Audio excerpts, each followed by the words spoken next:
خالی میکنیم ببینیم قطع میکنه یا نه. خب بازه هم سمت چپ فشار رو بیاریم پایین ببینیم قطع میکنه یا نه. زیر نیم بار بیاد ببینیم قطع میشه. چون کلید ایمنیه دیگه حساسه مهمه.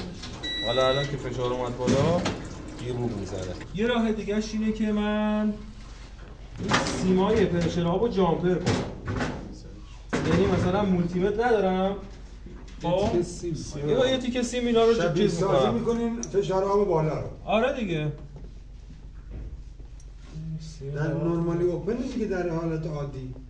آره دیگه وقتی که اشتغال پیدا می‌کنه بسته میشه.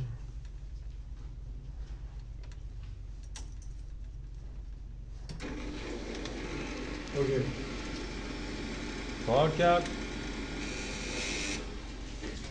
این باید روش باشه دیگه اصلا روش باشه. ولی باز به هر حال یه چیزی میکشی روش که اگه اینو باز کنیم آب پاشید نره تو برد. 2 ساعت بخوایم حالا درگیر خوش کردن برد بشیم. نوع اتصالش تو این دستگاه خاریه. فاست کانکشن اصطلاحاً میگیم. خار نگه دارن نشه.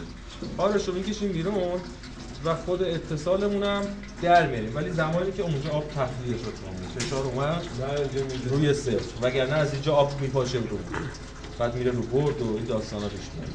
پس کاملا ثبت میکنیم تا خالی شه بعد خارجش میکنیم. خب میخوایم پرشر آب رو عوض کنیم. اول آب رو خالی میکنیم کامل که رو برد نریزه. بعد یه فاست کانکشن داره که اونم در میاریم. چی باعث خرابش میشه؟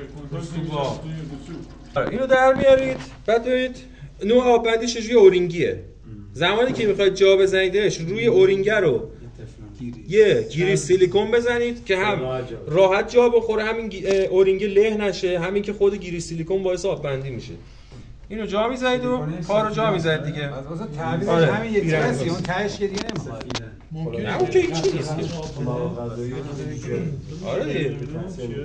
پرشر گریس معمولی نمیشه برسونه به پرشر چیز اورینگه. ببین خاره در اصل میفته اینجا نگهش میداره دیگه که نپره بیرون. یعنی اینجا میره. نگاه کن این خاره این شکلیه دیگه طرفش بلندتره طرفش کوتاه‌تره دیگه. تو مجبوری طرفی که بلندتره رو جا بزنی یه ذره جمعش کنی بره تو. یه ذره چون بازه معمولا. جمعش باید بکنی بره تو. پس اینو اینجوری جا میزنیم. هدلایت فراموش نشه چون نور تو کار خیلی تاثیر میذاره. راحت کارتو انجام بدی. جا میزنی و تموم. تو مسیر رفته پرشر آبش. و رزوه‌ایه چون بلوک برنجیه. اون رو پلیمری بود میشد خاری فاست کانکشن این میشه چی رزوه‌ای. خب آب دستگاه ببینیم چجوریه خالیه. باز حالا خالی ترش میکنیم اگه چیزی بود خارج بشه.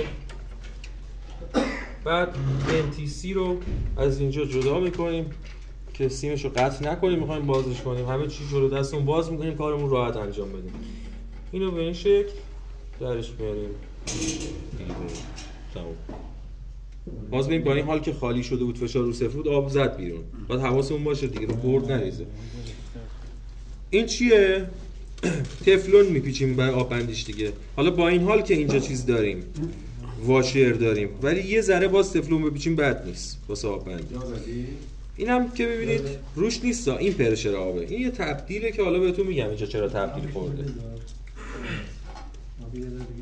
یه ذره تأسیسات بزنی 0 1 13 3 1 60